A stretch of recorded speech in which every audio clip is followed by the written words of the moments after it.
halkani waa BBC laanteeda af Soomaaliga oo idinkala hadlaysa mowjadaha gaagaaban efemada magaalooyinka qaar iyo barta internetka ee bbcsomali.com.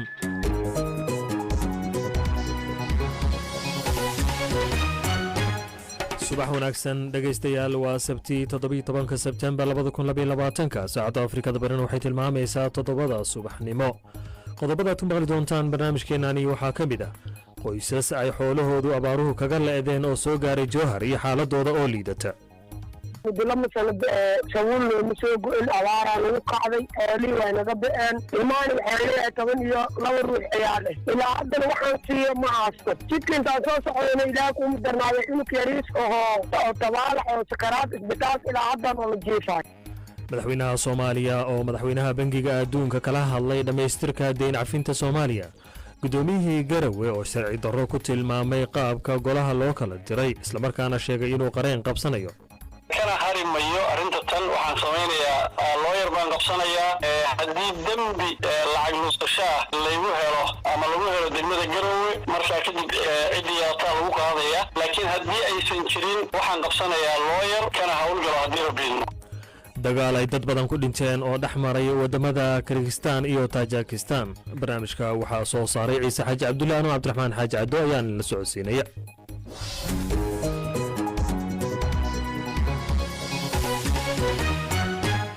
qodobadaasi oo faahfaahsan haynoo dambeeyaan marka hore waxaad kusoo dhawaataan warka idaacadda subaxnimo iyo Cabdiqaadir Yuusuf Cali. mahadsanid Caddow. madaxweyne Putin ayaa ku adkaystay in weeraradii ugu dambeeyey ee Ukraine aysan waxba ka bedeli doonin qorshaha militari ee Ruushka. Putin ayaa sheegay in aanu wax degdeg ah qabin, wuxuuna intaa ku daray in Ruushka aanu ilaa hadda ciidamadiisa oo dhan dagaalgelin. marsii horeysay Hindiya ayaa ku birtay Shiinaha iyadoo muujisay walaac ku saabsan duulaanka Ukraine. xabaalo aad u badan ayaa laga soo saarayaa goob ku taala dalka Ukraine oo dhowaan lagala wareegay ciidamada Ruushka. saraakiisha magaalada Izium waxay isku dayayaan inay ogaadaan sababaha dhimashada dadkaasi si ay u diiwaangeliyaan dambiyada dagaal ee suurtagalka ah. waxay sheegeen in meydadka qaar ay ka muuqdeen calaamado jirdil ah. guud ahaan dalka Haiti waxaa ka dhacay mudaharaadyo looga soo horjeedo dowladda iyadoo dibadbaxayaashu ay ku baaqayeen in uu si degdeg ah isu casilo ra'iisul wasaare Ariel Henry. mudaharaadyada oo bilowday bishii hore ayaa sare u kacay horaantii toddobaadkan kadib markii dowladdu ku dhawaaqday go'aanka ay ku kordhisay qiimaha shidaalka in ka badan 100%. magaalada caasimadda ah ee Port-au-Prince dibadbaxayaashu waxay samaysteen dhufaysyo waxayna xireen wadooyinka iyagoo taayaro gubaya. militariga Suuriya ayaa sheegay in 5 askari lagu dilay duqeyn cirka ah oo Israa'iil ka geysatay garoonka Dimashq. warbaahinta dowladdu ayaa sheegtay in weerarka uu waxyeello u geystay qaar ka mid ah kaabayaasha dhaqaalaha inkastoo la qabtay qaar ka mid ah gantaalada. kooxda la socodka xuquuqda aadanaha ee Suuriya ee fadhigeedu yahay magaalada London ee dalka Ingiriiska ayaa sheegtay in Israa'iil ay beegsatay goobo ay ku sugnaayeen kooxo maleeshiyaad ah oo ay baritaarto Iiraan, waxaana sidoo kale la dilay 2 ka mid ah dagaalyahanadaasi. ugu dambeyntiina booliska magaalada London ayaa sheegay in habeenkii Jimcaha ah ay xireen nin kadib rabshado ka dhacay goobta uu yaalo naxashka boqorad Elizabeth ee Westminster Hall. ninkan ayaa lagu xiray sharciga nidaamka ee dowliga ah waxaana uu hadda ku xiran yahay xabsiga. warkiis waxnimana waa naginta Cabdiraxmaan. Cabdiqaadir Yuusuf Cali aad buu u mahadsan yahay. markana u diyaar garooba qaybaha kale ee barnaamijka. aan ku bilaabe xilliyada ay Soomaaliya abaaro ka dhacaan gobolada Shabeellada Dhexe iyo Shabeellada Hoose waxay ahaan jireen kuwa miciin la bido oo dadku ay u soo barakacaan maadaama ay yihiin dhul beereedyo u webi maro, balse maanta goboladii loo carari jiray ayay dadku ka soo cararayaan. qoysas ku soo barakacay abaarta goboladaasi ku dhufatay ayaa soo gaaray kaam ku yaala magaalada Jowhar. dadka kaamkaasi soo gaarayna waxaa ka mid ah hooyooyin caruur badan ku haysta oo dhiban. waxaan ku horeynaynaa Faadumo Ismaaciil hooyooyinkaas ka mid ah. waxaan kasoo barakacay meeliiraan eelxad waxaa soo barakacay muddo lama sano sawul looma soo go-in abaaraa lagu kacday biyo ilaa kuma darnaado xoolihii way naga be-een waxaan ka koobnahay aan lahay 18 neef oo lo iyo waxaan lahay 9 neef oo eri ilaa haddana waxaan ka hayahay erigi waxaan ka hahay mid sugaan iyo 1 neef oo ruq oo la joojinayo ilmaani waxaa leeyahay 12 ruux ayaa leh ilaa haddana waxaan siiyo ma haasto jidka intaan soo socdayna ilaa kuma darnaado cunug yariis oo tabaalax oo sakaraad isbitaalka ilaa haddana la jiifaay magacayga waa maaraan maxamed abuukar waxaan kasoo barakacay doon cadi waxaa soo barakacay rafaad awaar biila-aan beeri waa be-een xagaayaa yimid xagaayaa jisimid biyo ilmihii rafaad waxaan tiina mar ilmihii barbaar ilmihii waa naga rafaadeen unuku iska barakacsan oo waxba haysan oo hooy haysan oo geed yimid geesidaa guurinayaan eesay wiil meel nasiyo abdiqaadir liilaaho ilaahay naaga soo qaaday walaalkaayna muslimka aan ugu soo saacidi hay-adda samafalka waxaan ku codsanaynaa ilaa muslimiinka dal iyo dibad jiraan inayna soo deeq gaaraan hadda hay-adaas isyeeri noo keentay hadda waxaan ku saaxana hatay male waxaan ku jiifana male derma gogo-aan oo soo sadaqaystiyaa loo yaalo ilmihii waa naga rafaadsan yihiin isbitaalahaan ula jirnaayo rafaad waxaan ku baarina male haddaba barakacyaasha tabaalaysan markii ay kaamka ku yaalla magaalada jowhar soo gaareen ma aysan helin cid gargaar u fiidiso aan ka ahayn nin lagu magacaabo cabdiqaadir axmed faroole oo barakacyaashii dejiyey boos bannaan uu magaaladaasi uu ku lahaa wuxuuna ka warramayaa tirada qoysaska kaamkaasi soo gaaray waxa ku kallifay inuu dadkaasi dhulkiisa dejiyo kaamka waxaa joogto oo kusoo barakacday tiro in ka badan 370 qoys qaarkoodna ilaa hadda isla soo barakacayaan iyadoo taas loo sameynaya aanan awoodin magaalada inay ama guri ijaar ay ka galaan ay degaan ma awoodaan kaamkan ayay iska soo degeen dandaradooda iyo dadkaas masaakiinta musaafirka oo barakaca awgeedaan aniga dhulkayga aan ugu hibeeyaan inay intii ilaahay idinka bixinaya ishaa ilaan ahayn iska dega meeshaan xeedaan iska gala meesha ayay joogaan walaashay dadka markii aan runtii aan kaagala hadla waa dad aad iyo aad u tabaalaysan hooyi ma haystaan wax xoolaha ma wataan dowladaha karaali noqdo waalashay wax ku cunayeen iyo markaas dhinaca waxay dhulka dhigan lahayn madax kusoo qaateen iyo qoorta moogi wax kale ma ay hayaan dad waxaa jira ilaa hadda aan awoodi la inay gaari ay soo raacaan oo ilmahooda qoorta inta kusoo qaaday qaarkood haraad iyo oon iyo qaajo ayagoo naf leh ay soo gaarayaan meeshaan ilaa haddasaan tiro qoys 4 qoys oo ilmihii qaar dhaba ugu soo tageen qaarkoodna ay jidkay ugu soo dhidhinteen ayaa la soo gaaray wax ay haayaan oo talaawo cad malaha waxay adoo ilaa hadda la soo xiriiray maaragtaa meeshii u imaaday ee ku daryeelaya ama haddii kale dantaas iyo dadkaas masaakiinta in maaragta wax u qabtaan rabaan weli ma aanan arkin abaarta sanadkani ku dhufatay dalka soomaaliya oo lagu tilmaamo inay tahay tii ugu adkayd oo dadkaasi soo marto muddo 40 sano ah waxay saamaysay dad gaaraya 6.9 milyan oo qof oo u dhiganta 42% guud ahaan dadka dalkaasi ku nool markana dhanka facebook dhegeystayaasheena fikirkooda ka soo dhiibtay qodobkani haddii aanu eegno faarax axmed cabdulle oo jooga beledweyne waxa uu yidhi qoysaskaasi ay xoolahoodu abaarta kaga la-deen oo soo gaaray jowhar ee xaalkoodu liito waa arrin walwalkeeda leh waxaana markaasi maragma doontaa in dadka abaar iyo colaad isugu darsantay waxaana alle uga baryayaa inuu abaarta aaran nooga bedelo aadan faarax farasle oo jooga cawad waaqana waxa uu yidhi qoysaskaasi liita ee soo gaaray magaalada jowhar runtii waa arrin aad culays u leh oo culayskeeda la wili waxaana maamulka hirshabeelle iyo shacabka reer jowhar ugu baaqaya in ay soo dhoweeyaan dadkaasi oo wixii ay awoodaan ay ku caawiyaan waa qaar ka mid ah dhegeystayaasheenna oo fikirkooda dhanka facebooka noo soo mariyey madaxweynaha jamhuuriyadda federaalk soomaaliya xasan sheekh maxamuud ayaa kulan la yeeshay madaxweynaha bangiga adduunka davis malbes madaxweyne xasan ayaa madaxweynaha bangiga adduunka kala hadlay dhammaystirka barnaamijka deyn cafinta iyo in mashaariicda horumarneed ee deeqbixiyayaasha caalamka lagu saleeyo baahida dalka madaxweynaha ayaa bangiga adduunka la wadaagay fursadaha maalgashi ee ka jira soomaaliya davis malbes ayaa soo dhoweeyay aragtida madaxweynaha ee la xiriirto dib u qaabeynta mashaariicda horumarneed ay ka fuliyaan dalka soomaaliya dib u habeynna lagu sameeyo dhinacyada ay xoogga saaraan mashaariicda bangiga adduunka madaxweynaha jamhuuriyadda federaalk soomaaliya xasan sheekh maxamuud oo hay-adda IMF ugu mahadceliyey kadib markuu uu kulan la yeeshay madaxa hay-addaasi taageerada ay siiyaan dowladda soomaaliya ay IMF ugu baaqay in ay sii wadaan garab istaaga iyo taageerada ay u muujiyaan shacabka soomaaliya halkaad warkaasi kala socotaan iyo weliba aad nagala xiriireysaan waa b b c waxaad ka heli kartaa wararkii ugu dambeeyey ee soomaaliya iyo caalamka oo dhan maalin walba waa hagaag warbixina ku saabsan puntland iyo weliba golihii uu dhowaan kala diray madaxweynaha deni iyo falcelin ka dhalatay ayaan inkugu haynaa bal marka hore haatan aan ku horeyna etoobiya dowladda eritrea ayaa heegan gelisay ciidamadeeda iyadoo u yeertay ciidamadeeda kaydka kuna amartay in agabkooda ciidan soo qaataan magaalooyinka dalkaasina waxaa ka bilowday raaf ciidan oo qasab markaasi looga qorayo dadka ay da-doodu ka hooseyso 55 jir eritrea ayaa u muuqato inay haatani isu diyaarisay difaaca adag iyadoo ciidamadeeda la sheegay inay horaan uga barbar dagaalamayeen ciidamada etoobiya ee dagaalka kula jira fallaagada t p l f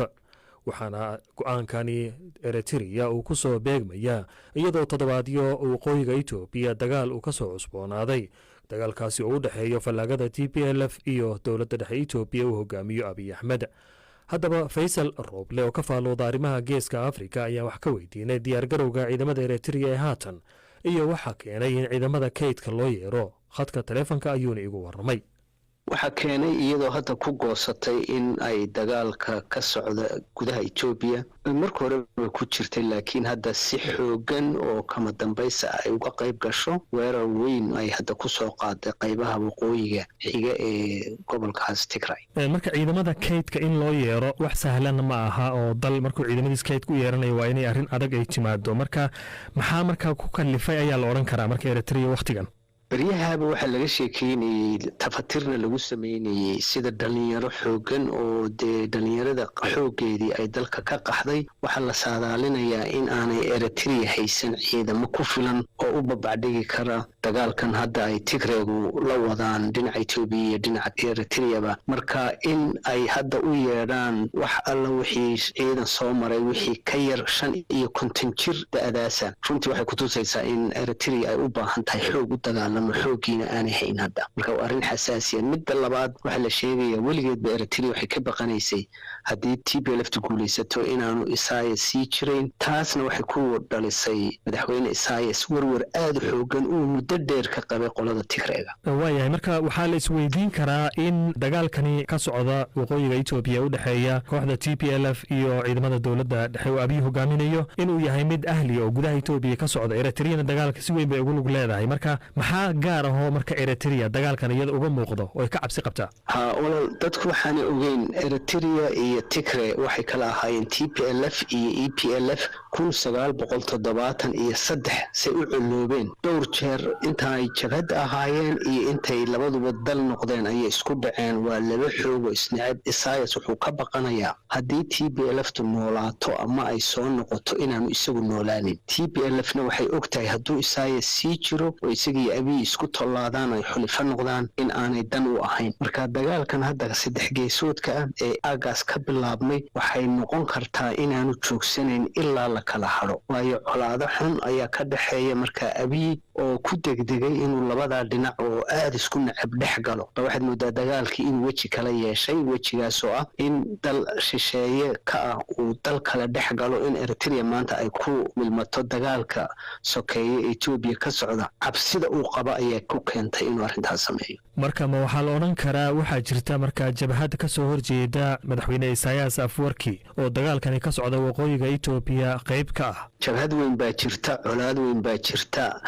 gocasho badan oo raagtay baa jirta dad badan oo cabursan oo sidii waqtigii Soomaaliya intaanay burburin oo kale ayaa meesha ka jirta caradaasina haddii uu guulaysan waayay isaga ku qarxaysaa dibna way ugu soo noqonaysaa marka dagaalkan waa kii lagu kala baxayay ayay u ekaan kartaa haddaan adduunku intuu soo dhexgala kala fadhiisin ugu dambeyn marka maxaa ka dhalan kara haddii ciidamadani kaydka ee Eritrea marka hadda howlgelisay iyo sidan xoogga ay isugu diyaarinayso dagaalka ee Asmara ay ka qayb noqoto dagaalka Tigreeda iyo dowladda Ethiopia u dhaxeeya waji nooc dagaalku yeeli karaa midda ugu muhiimsan madaxweyne Isaias iyo TPLF ay isla gaadayaan Isaiasna uu ka baqanayo waxa weeye in dagaalku markuu qaraaraado ciidamo maleeshiya oo Eritreana oo muddo dheer ku sugnaa Eritrea intan dambana soo xoogaystay in iyana ay dagaalka ka qayb galaan marka ay ku furaan Isaias carqalad iyo dagaal ku wajahan inay isaga qudhiisa kaba tuuraan awoodda midda ugu muhiimsan ee baqashada ee dagaalkan keenaysa in eritrea ay dhex boodo waxa weeye isagoo og in dad hubaysan oo eritrea ka soo jeeda ay saldhig ku leeyihiin tigreega dagaalku markuu sii socdona ay arrintaasi isaga wax u dhimayso marka arrintaasa aad loo fiirinaya mana fadhiisanayo madaxweyne isayas ilaa uu arrintaa dhinac iska dhigo kaasi wuxuu ahaa faysal rooble oo ka faalooda arrimaha geeska afrika oo khadka teleefonka igu waramayay markana puntland madaxweynaha puntland siciid cabdulaahi deni ayaa maalin ka hor kala diray golihii deegaanka garowe isagoo markaa madaxweynuhu sheegay inuu arrintaa u cuskaday markuu arkay warbixin ka timi xafiiska hantidhowrka guud ee dowladda puntland haddaba waxaa tallaabadaasi sharci darro ku tilmaamay guddoomiyihii golaha deegaanka garowe axmed siciid muuse oo b b c da u warramay axmed siciid muuse oo u warramay maxamed xasan dhalo ayaa sheegay in madaxweynuhu meel uga dhacay sharaftiisa isaguna uusan ka aamusayn oo uu qarayn qabsan doono anigu waxaan ka soo horjeedaa waa golaha deegaanka in la kala diro sababtoo golaha deegaanku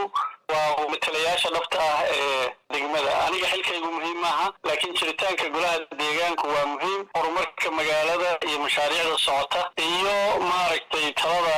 isu dheelitiran ayay maaragtay muhiim u yihiin marka meeshaan ka lahaa sidaasay ahayd waxaan dareemayey inuu dana siyaasadeed ka leeyahay hadduu marka dana siyaasadeed ka leeyahay uusan aniga iga dhexarkin danaha inaan u qaban karo waxay ahayd inuu yidhaahdo golaha deegaanka qof kale uu meesha madax ka noqdo golahuna uu jiro intaasaan uga jeeday laakiin maxaa la yidhaahdaa ma uusan samayn madaxweynuhu arrinta kamaana wada hadlin warqadaas inuu soo saaray warqadda uu soo saarayna warqad sida aad xeerka golayaasha deegaanka ee low number 7 ku waran ma aha mid uu leeyahay awood isagu inuu golo deegaan oo sidiisoo kale loo doortay oo qodob dastuuriya ku fadhiya macnaha sharci ahaan madaxweynuhu golaha deegaanka ma kala diri karo miyaa ujeedkaaga waa madaxweynihii dowladda wuu kala diri karaa haddii habraaca loogu talagalay loo soo maro habraacaas oo ah in maxaa la yidhahdaa haddii inta badan golaha deegaanku istiqaalo keento haddii ay dastuurka iyo xeerarka jebiyaan haddii maxaa la yidhahdaa cilado noocaasi ay yimaadaan dee madaxweynuhu wuxuu samaynayaa isagu toos u kala diri mayee maxkamadda dastuuriga ah ayaa arrintaa loo gudbinayaa marka uu isagu helo go-aanka maxkamadda dastuuriga ayuu ku soo saarayaa laakiin go-aanka maxkamadda leh laakiin axmedow sow iskamaba muuqato mar haddii 18 golahiina kani yimi in waqtigiisiiba uu iska gabaabsi ahaa waqtiga hadduu gabaabsi noqdo golaha bedela waxaa la rabay in dowladdu ka shaqayso sidii golahan gol u bedeli lahaa haddeerna waxaaba qabanqaabadeeda lagu jiray oo aad looga shaqaynayay sidii loo dooran lahaa golayaal deegaan oo doorasho toosa ku yimi oo qof iyo cod ah marka looma baahnayn hadda in cid la magacaabo waxaa loo baahnaa in doorashada qof iyo cod lala sugo lana dedejiyo si ay u bedelaan golaha deegaanka hadda jira waxaan rabaa axmed oo madaxweynuhu wuxuu cuskaday markii uu kala dirayay golaha deegaanka wuxuu yidhi markaan arkay warbixinta hantidhowrku eedu idiin soo jeediyey maxay tahay hantidhowrku waa hay-ad dowladeed oo hay-adaha dowladda oo dhan baarta oo warbixin ka diyaariya hantidhowrka annaga wax eedayna nooma soo jeedin wax eedayna oo ku saabsan hantiluusasho nooma soo jeedin laakiin hantidhowrku baaritaanada uu samaynayo wuxuu soo jeediyaa talooyin uu ugu talagalay xafiisyada shaqaynaya in ay shaqadooda ku hagaajiyaan annaga wuxuu noo soo gudbiyey warqad tala soo jeedina warqadana anay igu socotay madaxweyne og buu ku lahaa waxayna ahayd in sidaa loo shaqeeyo waana wax ku saabsanaa xafiisyada iyada hoose ee dakhliga iyo kharashka iyo maaragtay xisaabaadka iyo hantidhowrka gudaha iyo sidii loo tayayn lahaa iyo sidii documentagekooda wixii ka dhiman loogu hagaajin lahaa laakiin ma jirin in annaga nooga timi dhinaca hantidhowrka dee madaxweynuhu hadduu marka warqadoodii arkay waa arkay inuu yidhahdo ku qoro maaragtay eed ma noqonayso arrintaasna waxaan u arkay inay tahay meelka dhac waana waxa igu khasbay inaan ka hadlo kana hari mayo arrinta tan waxaan samaynayaa looyar baan qabsanayaa haddii dembi lacag nuusasho ah laygu helo ama lagu helo degmada garowe markaa kadib ciddii yaataa lagu qaadaya laakiin haddii aysan jirin waxaan qabsanayaa looyarkaasaan rabaa insha allahu tacaala inuu tala iga siiyo kana hawlgalo haddii rabiidno maxkamaddii dastuuriga ahayd oo kolley loo dacwoon lahaa ma jirto iyo maxkamaddii sare midna laakiin waxaan insha allahu tacaala la tashanayaa looyarka halkii aan dacwada geyn lahaa marka in sumcaddayda wax loo dhimo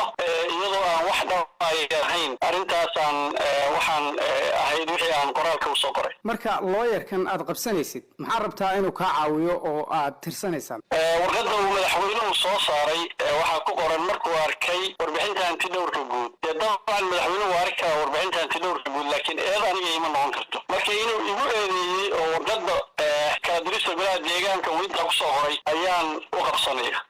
axmedow hadda diyaar ma u tahay inaad xilka wareejisid anigu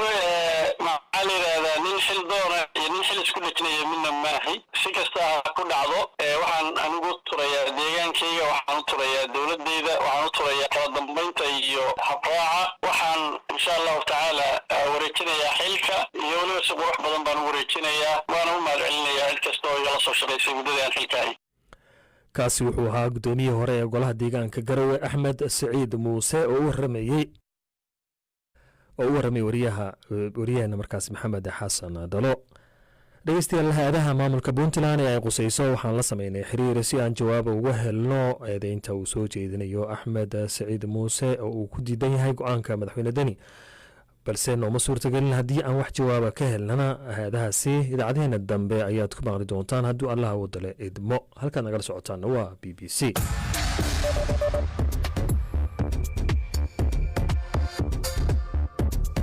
bogga internetka ee bbcsomali.com waxaad ku helaysaa maqal muuqaal iyo qoraal wararkii ugu dambeeyey ee caalamka iyo soomaalida sida ay u dhacayaan halka ay ka dhacayaan iyo saamaynta ay leeyihiin bbcsomali.com waxaa ka go'an daqiiqad kasta soo gudbinta warar la hubo waraysiyo warbixinno iyo macluumaad aqoon kororsi ah haddaba si aad u hesho adeegyadaasi si fudud abka bbc somali ugala soo deg google play ama abstoreka bbcsomali.com waa halka ugu horaysa ee wararka laga helo bbcsomali.com mar kasta iyo meel kasta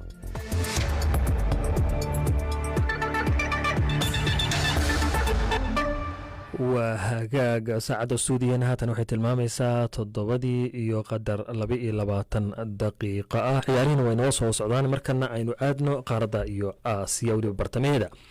saraakiisha dalka kirgistan ayaa sheegay in 24 qof ay ku dhinteen iskoormaadyo xoogan oo ka dhacay xadka lagu muransan yahay ee labada dal u dhexeeya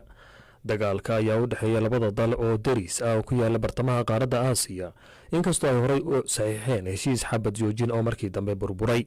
labadani dal ayaa ku muransan xad dheer oo ay wadaagaan tani iyo burburkii midowgii sofiyeet iyadoo dagaalada labada dal dhex maray ay soo noqnoqdaan ciise xaaji cabdulle ayaa faahfaahinta warkaasi noo haya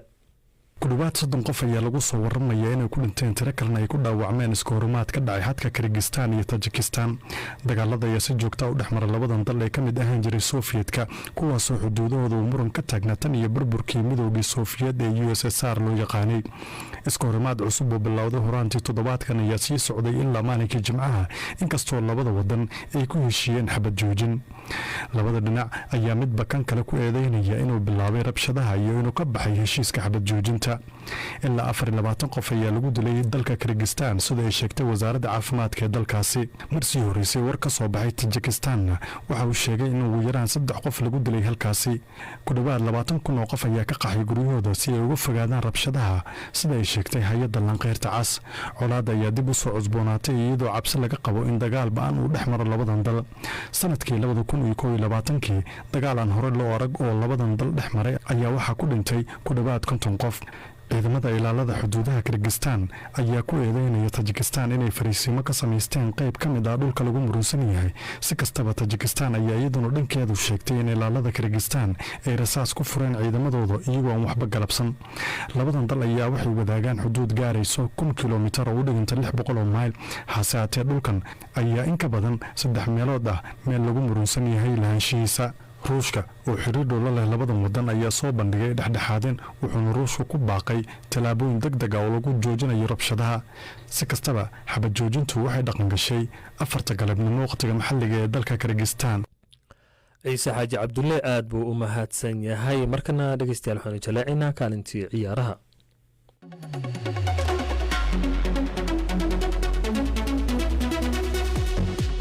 barnaamijka ciyaaraha tabinta tooska ee sabtida waxaynu ku soo gudbinaynaa kulanka xiisaha leh u dhexeeya kooxaha Manchester City iyo Wolverhampton Wanderers labada kooxood waxay ka mid yihiin kooxaha ugu sarreeya horyaalka Ingiriiska Manchester City kaalinta labaad ayay ku jirtaa iyadoo leh 14 dhibic halka kooxda Wolves ay jiifto booska 14aad iyadoo leh 6 dhibic oo kaliya min 6 kulan oo ay ciyaareen nagu soo biir tabinta tooska ah oo bilaabanaysa 2 daqiiqo xilliga bariga Afrika tabinta tooska BBC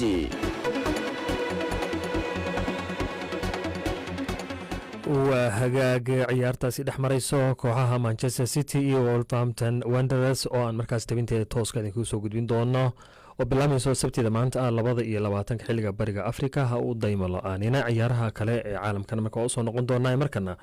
iyadoo isniinta soo socota uu wareega labaad ee horyaalka kubadda cagta Soomaaliya uu dib u furmi doono ayaa haddana waxaa jira ciyaaryahanno ka soo tagaya kooxo kuna biiraya koox kale waxaana ciyaartoydaasi ka mid ah laacibka lagu magacaabo Cabdicasiis Maxamed Catoosh oo ka soo tagay kooxda MCC kuna biiray kooxda Horseed iyadoo ciyaartoygani si weyn loo hadalhayay waa kan Maxamed Cumar Bakaay oo ah khabiir dhanka ciyaaraha oo eegaya